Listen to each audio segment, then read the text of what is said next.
Fala pessoal, André Luiz por aqui, tudo bem com você? Hoje iremos tratar especificamente de direito de família.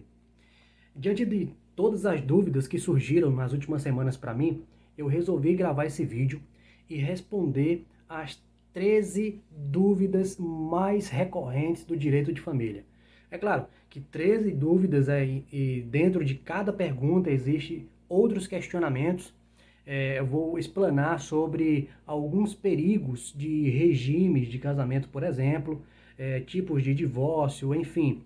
Então, no todo, serão diversas informações que serão úteis para você que eventualmente pode passar por algum problema na seara de família, seja divórcio, guarda, seja alimentos, enfim. Iremos falar sobre tudo isso e um pouco mais. Então, para que você fique situado no que iremos tratar, nos temas, nos tópicos, eu irei fazer uma breve leitura aqui, uma introdução, para que você fique ciente de cada tópico e serão sequenciais. Então isso é uma vantagem para você, porque o vídeo ficará disponível, esse vídeo que estou fazendo agora vai ficar disponível no YouTube, um vídeo completo, o vídeo completo de todas as dúvidas, as 13 dúvidas mais recorrentes do direito de família. E detalhe, pessoal, quem acompanha os meus vídeos sabem que sempre estou tratando do direito de forma prática, tá? Então, eu vou explanar sobre as dúvidas, vou responder essas dúvidas como se na prática estivesse. Então, muitas vezes você está passando por uma situação, uma determinada situação inconveniente, e eu vou mostrar exatamente como acontece na prática, tá bom? E vou tentar solucionar a sua dúvida aí. É claro que o vídeo ele precisa ser um pouco objetivo, porque senão passaríamos aqui basicamente o dia inteiro falando sobre direito de família. Mas voltando ao assunto, o vídeo ficará disponível no YouTube, o vídeo completo. Eu vou fracionar esse vídeo em diversos vídeos de acordo com cada pergunta e vou colocar nas minhas redes sociais como Instagram, Facebook e TikTok. Quem faz parte das minhas listas de transmissão no WhatsApp também irão receber. Eu vou fazer uma descrição do vídeo. Na descrição do vídeo no YouTube estarão os tópicos que serão tratados. Então, inicialmente eu vou fazer aqui uma introdução do que será tratado no vídeo. Eu estou aqui com as dúvidas que me mandaram. São 4 páginas, muita coisa, mas são dúvidas interessantes. E fica comigo até o final do vídeo que você vai, com certeza, se aproveitar desse material aqui, tá? Então, o que acontece, pessoal? Vou fazer a leitura das perguntas aqui inicialmente para você ter noção. Porque, digamos que você queira saber exatamente sobre divórcio. E aí você vai saber basicamente onde eu irei responder no vídeo, o tempo do vídeo, as questões sobre divórcio. Eu quero saber só sobre guarda. E aí você vai ter noção com essa introdução. Então vamos lá. Vamos fazer a breve introdução aqui e vou falar exatamente como foi colocado para mim essas questões, tá? Então o pessoal mandou dúvida para mim no WhatsApp, Instagram e muitas vezes pessoalmente. Eu achei interessante e digitei. Então eu vou fazer exatamente como me perguntaram, tá? Eu vou fazer a leitura exatamente como está aqui. A primeira questão que iremos tratar é sobre obrigação de pagar a pensão alimentícia. Então, o que é que o pessoal fala aqui? É obrigatório pagar a pensão alimentícia? Segunda questão, a visitação pode ser negada por atraso de pensão? Ou seja, eu posso deixar de... Eu sou mãe da criança, eu posso deixar de... eu posso impedir o pai de visitar a criança? Porque ele não pagou a pensão alimentícia?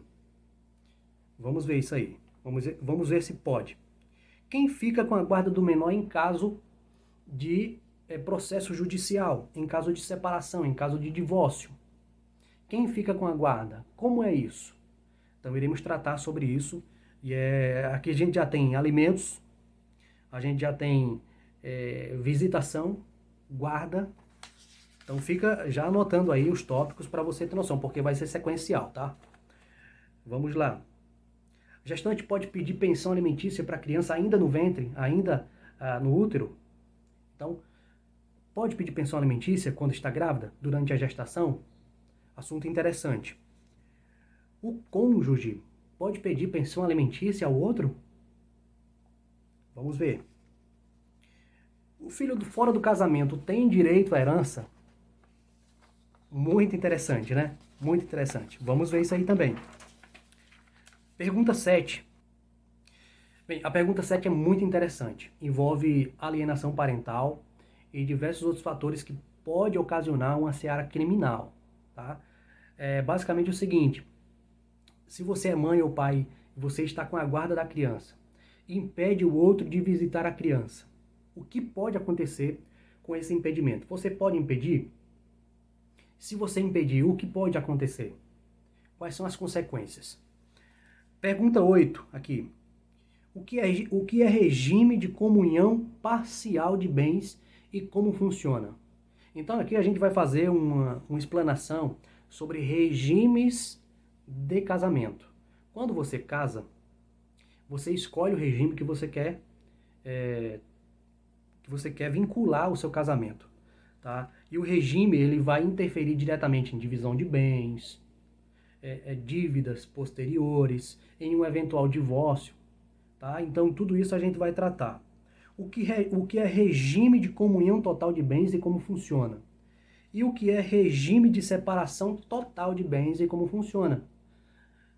São 3 regimes, tá, de casamento, pessoal, que a gente vai tratar aqui. Comunhão parcial, comunhão total e separação total.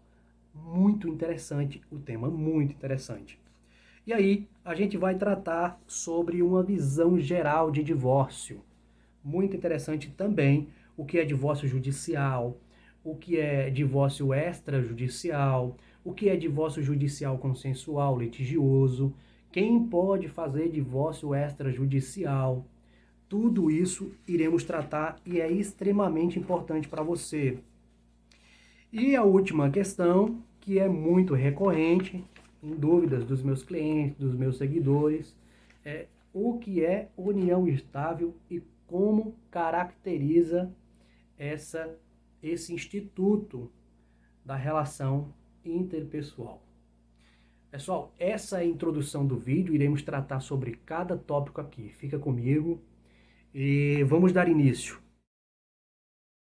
Então, de volta ao nosso vídeo aqui, vamos começar nas dúvidas, vamos explorar as dúvidas dos clientes que foram extremamente recorrentes. Então, iremos responder aqui as 13 dúvidas mais recorrentes do direito de família, meu amigo. São muitos assuntos, é muita coisa importante para você. Fica comigo. Primeira dúvida: é obrigatório pagar a pensão alimentícia? Depende, tá?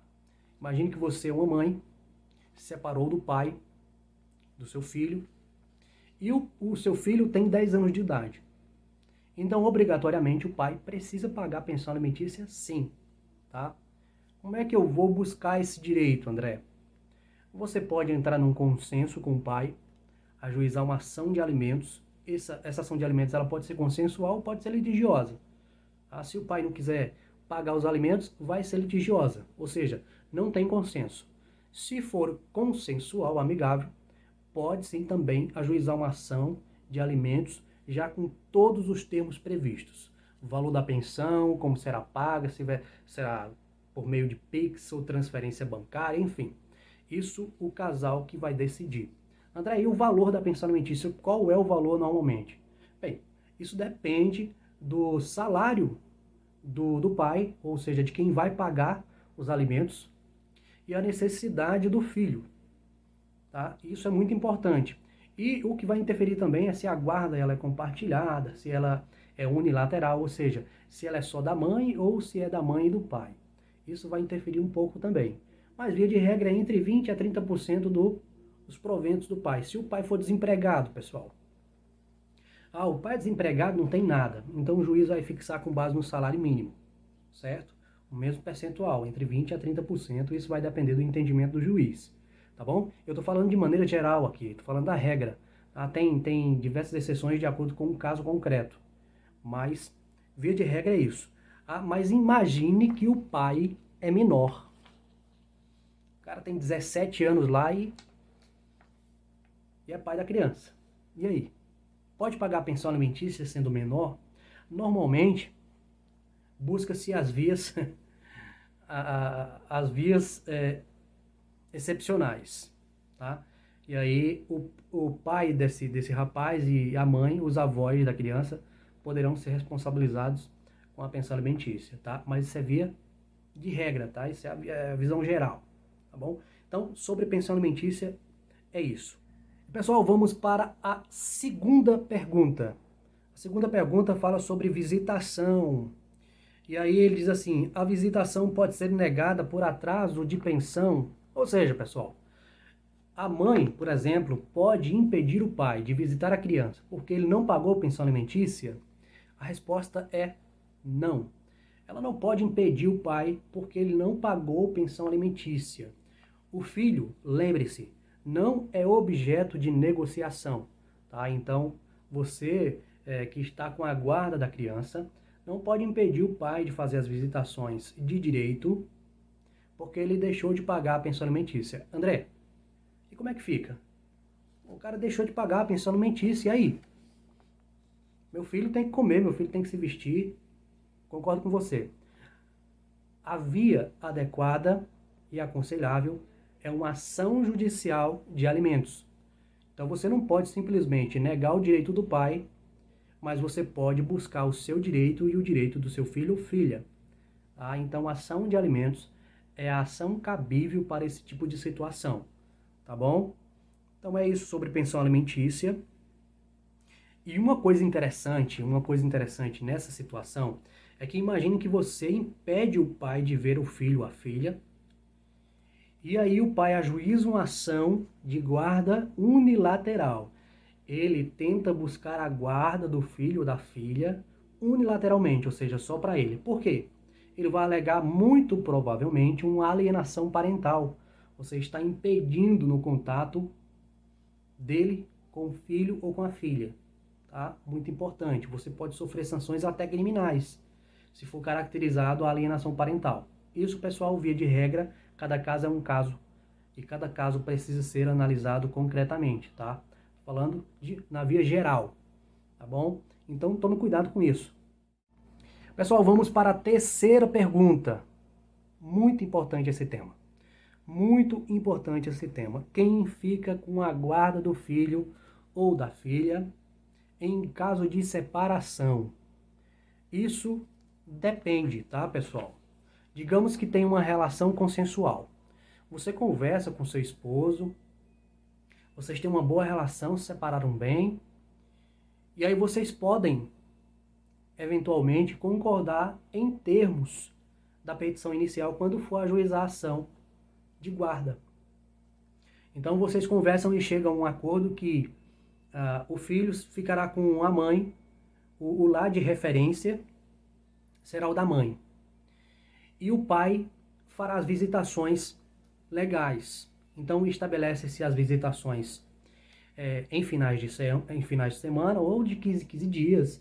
Isso depende da disponibilidade da criança também, porque a criança estuda.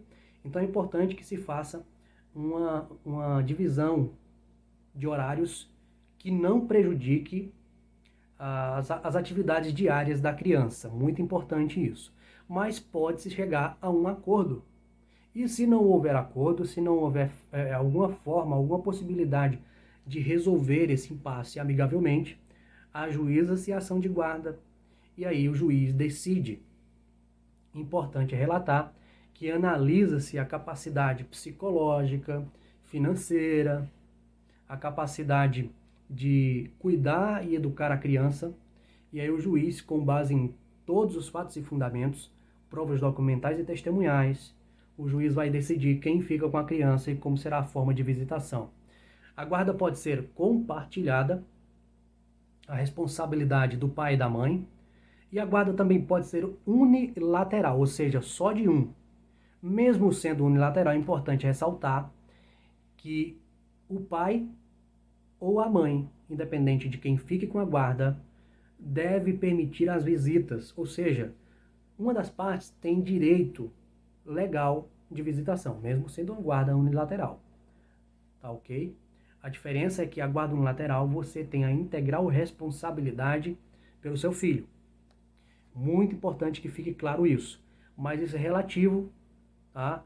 Isso é um direito que será analisado com base em todas as provas, fatos e fundamentos, tá bom?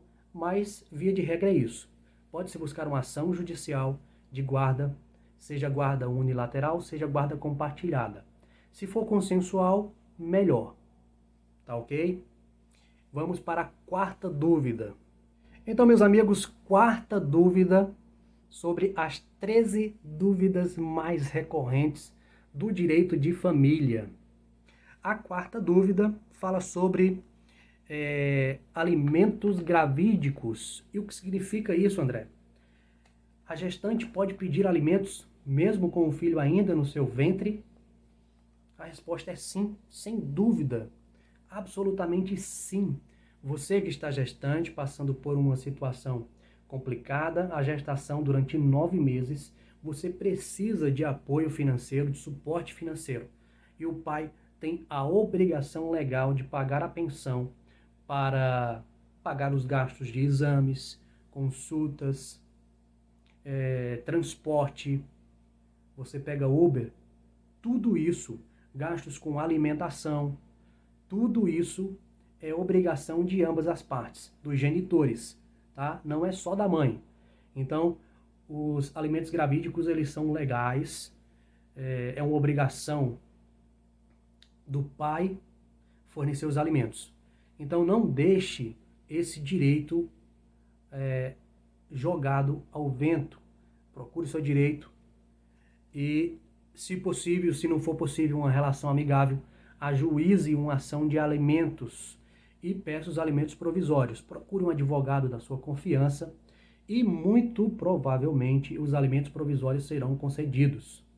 Tá bom? Pessoal, vamos para a quinta dúvida das 13 dúvidas mais recorrentes do direito de família. É muito assunto bom aqui.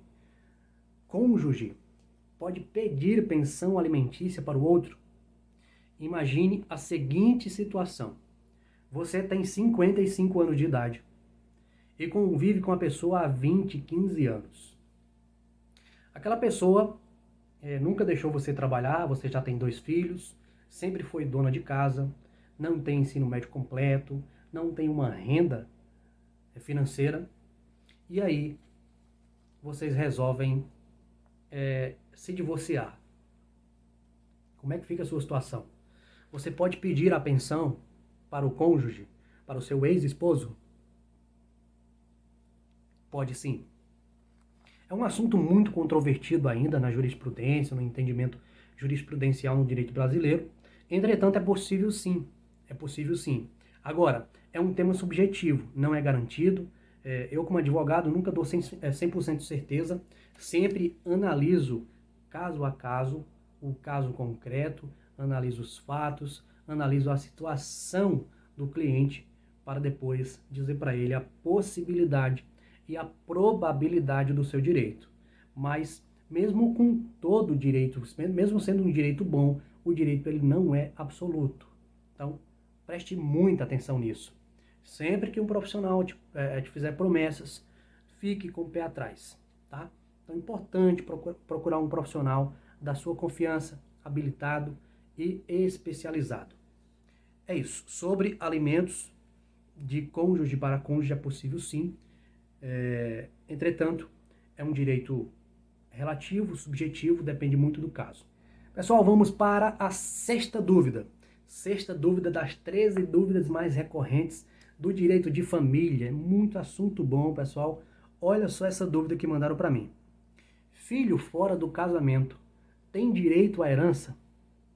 Imagine, o cara tem 3 filhos com uma mulher e tem um filho de um casamento anterior. Tem um patrimônio de R$1 milhão. Aquele filho do casamento anterior, com o falecimento desse pai, tem direito à herança? Tem direito. O filho, ele não pode ser prejudicado em detrimento de outros. E os outros não podem ser beneficiados em detrimento deste. Tá? Então, o filho anterior tem os mesmos direitos que os filhos do casamento atual. Tá? Em caso de falecimento, herança é herança, filho é filho. Coloque isso na sua cabeça. tem algumas observações e particularidades, mas o assunto é longo, eu não conseguiria tratar em um vídeo só. Mas fique com isso na sua cabeça. Sempre que houver alguma ocasião desse tipo, procure um advogado da sua confiança e tire suas dúvidas para buscar o seu direito. Pessoal, vamos para a sétima dúvida. A sétima dúvida das 13 dúvidas mais recorrentes do direito de família. Essa pergunta ela é parecida com a pergunta anterior, mas não é a mesma coisa. A cliente pergunta o seguinte: André, o meu esposo está dificultando a minha relação com o meu filho, fala mal de mim, coloca coisas obscuras na cabeça do meu filho e está fazendo com que meu filho se sinta amedrontado, abalado psicologicamente. Pessoal, é uma situação que pode ser caracterizada como alienação parental. Você pode responder criminalmente por esses atos, e isso por meio de provas pode ser constatado e comprovado no processo, e você pode perder a guarda do seu filho. Então, se você pensa ou está fazendo isso, eu aconselho que não faça. É muito perigoso e principalmente prejudicial para a criança. Isso não se faz, tá? Então, parecido com a dúvida anterior, entretanto, um pouco diferente. Mas é causa de alienação parental e é importante que você tome muito cuidado com isso. Se você tem provas que o seu filho está sofrendo alienação parental por parte da outra parte, busque o seu direito por meio de uma ação judicial, busque a guarda unilateral. Procure um advogado da sua confiança e o faça. Pessoal, chegou a hora de nós fazermos uma passagem geral sobre os regimes de casamento. Muito interessante esse tema. E um tema de muita dúvida para a população como um todo. A primeira pergunta é sobre regime de comunhão parcial. O que é regime de comunhão parcial? Como funciona isso? Então, o regime de comunhão parcial é aquele aplicado obrigatoriamente às relações de união estável.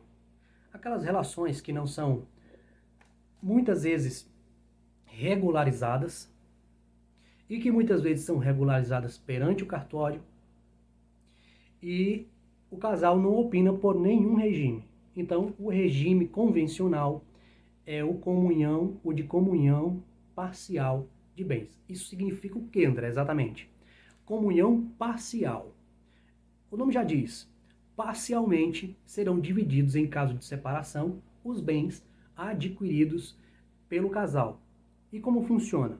Você só divide os bens, 50% para cada um, os bens que foram constituídos durante a união, durante o lapso temporal da união estável. Então preste muita atenção, aquilo que você constituiu, que você já tinha antes, não será objeto de partilha. Coloque isso na cabeça. Existem algumas particularidades em relação a esse tema, entretanto, devido ao tempo do vídeo, não será possível tratar sobre tudo. Mas a regra é essa, a união estável tem o regime de comunhão parcial, casamentos podem ser também sob o regime de comunhão parcial e será dessa forma. Só será dividido aquilo que foi constituído durante o lapso temporal da união estável, tá bom? Aquilo que você construiu antes não pode ser partilhado. Importante ressaltar. Lembre-se que muitas vezes que você constrói, você tinha um carro antes, no valor de 50 mil, você vende o carro, compra alguma coisa durante a união, tome cuidado porque esse valor pode ser partilhado, tá? Então toma cuidado sobre isso. Tem observações interessantes sobre esse tema, tá? A comunhão parcial é interessante porque todas as dívidas que você constituir durante a união serão, ou melhor, serão de ambas, né? Todas as dívidas serão de ambas as partes. Então, imagine que seu esposo, sua esposa, ele é viciado em jogos. Constitui uma dívida durante a união de 50 mil reais. Essa dívida também será sua, tá? É 50% para cada um? Pois é, meu amigo, toma cuidado. Outra coisa muito importante. Imagine que o seu esposo tem uma dívida de 50 mil, fez uma dívida com determinada empresa ou pessoa, e a empresa busca esse pagamento pela via judicial. Ajuiza-se uma ação de cobrança ou uma ação de execução e essa ação ela termina em uma penhora. A pessoa, o seu esposo é condenado a pagar esse valor e esse valor precisa ser penhorado. Não encontra nada no nome do seu esposo, mas os bens estão no seu nome, como cônjuge. E aí, eles podem ser afetados pela penhora? Pode sim. Toma muito cuidado com isso, tá? Não é 50% para cada um? Então, até 50% dos seus bens podem ser penhorados sim. Muita gente não sabe disso, muito profissional não sabe disso, mas é muito importante que você fique ciente sobre isso, tá bom? Então, existem algumas consequências sobre a comunhão parcial, tá? São bens comuns e particulares. Alguns se comunicam, outros não. Mas é basicamente dessa forma. Algumas observações. Outra coisa interessante é que se você quer vender um bem que foi constituído durante a união, você precisa da anuência do seu cônjuge. Você precisa da autorização da sua esposa ou do seu esposo para vender aquele bem, se o regime for comunhão parcial e se aquele bem foi constituído durante a união, tá? Outra observação interessante. Então fica alerta sobre esse tema aí. Então, dando continuidade a nossas 13 dúvidas mais recorrentes do direito de família, nós temos ainda sobre regime de casamento a pergunta número 9. A pergunta número 9. O que é regime de comunhão total de bens e como funciona? Comunhão total, meu amigo. O nome já diz. Tudo que você construiu antes e durante o casamento é objeto de partilha, será dividido. Então você engloba todos os bens que você já tinha e que você vai construir durante o casamento, e esses bens serão objetos de partilha. Então, tenha muito cuidado ao escolher esse regime no casamento. André, como é que eu faço isso? Você pode fazer um contrato antinupcial no momento do casamento e prever, estabelecer o regime que você prefere. Se você acha que o regime de comunhão parcial é melhor, eu já tinha tantos bens, já tinha R$1 milhão em patrimônio, e eu não quero dividir em uma eventual separação. Você pode escolher o regime de comunhão parcial. Minha esposa e eu já estamos juntos há muito tempo, resolvemos casar, os bens já foram constituídos, nós somos ricos ou não. E aí eu acho que o regime de comunhão total não tem problema. Se houver uma separação, divide tudo.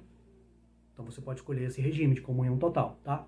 Divide-se tudo antes ou durante o casamento. Então, meu amigo, dando continuidade aqui à bateria de perguntas em relação às 13 dúvidas mais recorrentes do direito de família, eu tenho outra pergunta sobre regime de casamento, que é muito importante, e tem uma observação pertinente para você. O que é, André? O regime de separação total de bens. Talvez esse seja um dos regimes mais escolhidos hoje, atualmente, tá? Atualmente no Brasil. Por quê? Regime de separação total. Tudo que você tinha antes não vai se comunicar com aquilo que você construiu depois do casamento, ou melhor, durante o casamento. Então, resumindo aqui para você. Você já tinha um patrimônio quando conheceu a pessoa. Casou sob o regime de separação total. Tudo que você comprar com seu dinheiro durante a união, durante o casamento, não será partilhado. Ou seja, a divisão, não existe a divisão de bens, tá? É claro que se você compra juntamente com seu cônjuge determinado bem, esse bem ele será partilhado porque foi 50% para um, 50% para outro. O valor desse bem, o valor da compra desse bem será dividido para cada um dos cônjuges, tá? Mas, via de regra, o regime de separação total não tem a partilha. E aí uma observação importante, meus amigos, é o seguinte: os maiores de 70 anos são obrigatoriamente, ou melhor, são obrigados a constituir a relação sob esse regime de separação total. Por que isso, André? Porque é para a segurança financeira da parte. Evitar fraude, evitar interesse financeiro, casamentos por interesses financeiros. Então, muito importante isso, tá? Observação de separação total. Eu acho que eu anotei outra coisa sobre separação. É isso. Regime de separação total de bens é isso, pessoal. Não se comunicam os bens. Você casa de um patrimônio, determinado patrimônio, você preserva o patrimônio. E tudo que você compra durante a constância do casamento ou união, ele será seu, salvo se aquele bem foi comprado pelas duas partes. E aí, observa-se o valor das duas partes e, se houver uma separação, divide-se esse bem conforme esse bem foi comprado. Tá bom? Fica a dica para você, fica de olho. Vamos dar continuidade às nossas questões. Então, pessoal, dando continuidade às nossas questões, eu chego a um assunto muito interessante, que é divórcio. E aí, muita gente tem diversas dúvidas sobre divórcio, porque divórcio não é só um modo, não é só um meio, tá? Não existe só uma forma de se executar um divórcio, tá? Nós temos diversas possibilidades. E aí nós começamos pelos divórcios judiciais. Por que divórcios no plural? Porque você tem a possibilidade de fazer um divórcio judicial litigioso e o divórcio judicial consensual, amigável. Tá? É possível isso. André, mas se é judicial, como pode ser amigável? Muitas vezes você tem uma boa conversa você tem uma boa relação com o seu parceiro, seu ex-parceiro, e vocês resolvem fazer tudo amigavelmente. Já dividirão os bens, já sabem qual o valor da pensão alimentícia para o filho, se houver, já sabe exatamente como será a guarda do filho, se será compartilhada, será unilateral, se o lar de referência vai ser o da mãe ou do pai, tudo isso. Se vocês conseguem já estabelecer todos esses tópicos, aí sim cabe uma ação judicial consensual. Agora, amigo, se não tiver consenso, se não houver acordo, só existe uma opção: a judicial litigiosa, tá? A ação judicial litigiosa é aquela que não tem acordo, existe briga, existe confusão. É isso, meu amigo. Então, nessa ação judicial, o que o casal pode buscar? Então, se tem filhos e o filho é incapaz, menor de 18 anos, e aí eu faço uma ressalva, tá? Em relação à pensão alimentícia, eu acho que eu não falei no vídeo anterior, mas é muito importante que você saiba.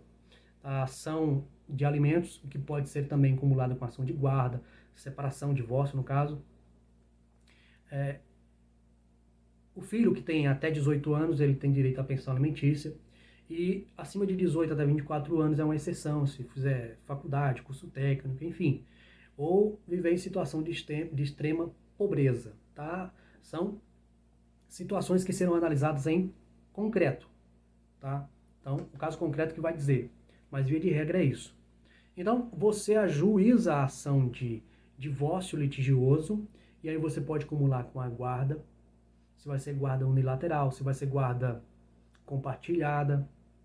Você já pode prever também qual o lar de referência, as visitas, se vai ser só final de semana, de 15 em 15 dias. Tá? Tudo isso já pode ser previsto nessa ação. Os alimentos, o valor, a forma de pagamento, tudo isso. Se vai ser descontado em folha da outra parte, se ele vai fazer transferência bancária, ou se ele vai pagar a pensão por meio de uma parcela da escola da criança, pode ser R$ 1.000, tá? Então, tudo isso será estabelecido. Então, na via judicial, nós temos essas duas possibilidades. Primeiro, pode ser consensual. Segundo, pode ser litigiosa a ação, tá bom? O que vai determinar isso são os fatos do caso concreto. Então, aconselho, procure um advogado da sua confiança, um advogado e um profissional de qualidade para fazer o seu divórcio. Muito importante. Detalhe, pessoal, se houver divórcio consensual, se houver a possibilidade de fazer consensual, você pode contratar, vocês, no caso, os parceiros podem contratar um só advogado. Se não houver consenso, se for uma ação litigiosa, aí cada um contrata o seu advogado, tá bom? Fica a dica para você. E agora vamos dar continuidade a falar sobre divórcio extrajudicial no próximo vídeo. Meus amigos, dando continuidade às 13 dúvidas mais recorrentes do direito de família, são muitos assuntos interessantes para você. Dando continuidade sobre divórcio extrajudicial e quando você pode fazer esse divórcio. Quem tem direito de fazer esse divórcio? André, qual a vantagem disso? Tá? O divórcio extrajudicial é para aquele casal que não tem filhos ou filho incapaz ou incapazes, tá? Então você não tem filho incapaz. O divórcio é consensual, existe consenso entre as partes. Pode-se fazer o divórcio extrajudicial. Qual a vantagem? É mais célere, entretanto, existe uma taxa a se pagar, tá? A taxa vai depender do estado que você mora. Então você precisa se informar com o cartório. André, qual a diferença entre o divórcio extrajudicial e o consensual litigioso? Porque existe consenso, tá? E mesmo que não haja filho incapaz, você pode fazer o divórcio consensual judicial. Então, qual a diferença? A diferença é que muitas vezes você não tem condições financeiras para pagar o divórcio.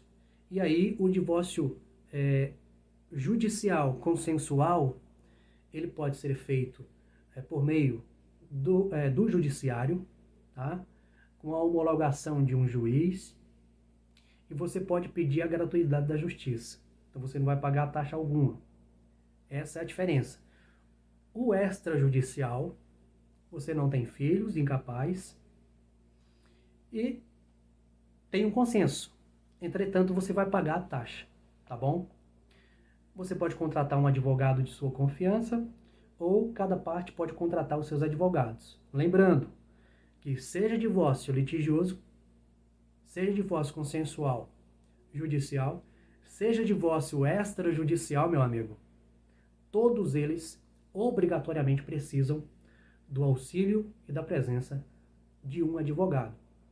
Dessa forma, aconselho como todos os meus clientes, contrate um advogado da sua confiança, um bom profissional, para não ter problemas, tá bom? Vamos dar sequência e terminar a nossa bateria de perguntas e respostas no próximo vídeo, falando sobre união estável. Então, pessoal, vamos concluir a nossa bateria de perguntas e respostas com o último vídeo falando sobre união estável. Então, para você que nos acompanha, estamos falando aqui das 13 dúvidas mais recorrentes do direito de família. E iremos falar sobre a 13ª pergunta, que é sobre união estável. O que é união estável e como ela é caracterizada? Semana passada eu encontrei um cliente que disse que não tinha união estável, não estava preocupado porque não morava junto, tá? E não é bem assim, não é bem assim, tome cuidado, porque a união estável ela é caracterizada pelo vínculo duradouro, né? Pela continuidade, pela intenção de constituir família. É claro que esses fatores não são absolutos, são parte subjetiva, digamos assim, e isso também é questão de entendimento jurisprudencial, e é muito importante que se analise cada caso em concreto. Mas, via de regra, é isso, tá? É aquela demonstração ao público, à sociedade, que você tem interesse de constituir família. Muitas vezes você pega, por exemplo, Instagram, Facebook, WhatsApp, e a pessoa demonstrando claramente que tem intenção, fazendo promessas. Isso pode ser usado para a constituição da união estável. E a união estável, meus amigos, é equiparada a casamento. Quem tem união estável tem os mesmos direitos, e fica muito ligado nisso, porque não é o fato de você morar junto com a pessoa, tá bom? Eu creio que conseguimos cessar aqui as perguntas, responder todas elas. Agradeço a cada um de vocês que enviaram perguntas para mim. Esse vídeo vai ficar completamente disponível no meu canal do YouTube, eu vou deixar aqui para vocês. Vou fracionar os vídeos de acordo com as perguntas no Instagram, Facebook e na minha lista de WhatsApp, tá? Para quem vai olhar esse vídeo no YouTube, vai estar completo, e aí você observa a descrição das perguntas, porque elas são sequenciais, e aí muitas vezes você quer tirar uma dúvida sobre guarda, e eu falei sobre guarda. Dúvida só sobre divórcio, eu falei só sobre divórcio aqui no vídeo, e aí você pode adiantar o vídeo e pegar só a parte que você quer. Entretanto, aconselho que você assista o vídeo completamente, porque são muitos assuntos interessantes. E eu tenho certeza absoluta que você ou está passando, ou pode passar por isso, porque temos relações intersociais constantemente, e todos nós estamos expostos a situações como estas, tá? Não é um problema, mas pode ser solucionado de forma antecipada, e muitas vezes quando não dá, você precisa procurar um profissional de sua confiança. Tá bom, meus amigos? Muito obrigado pela atenção de vocês, até a próxima e um grande abraço.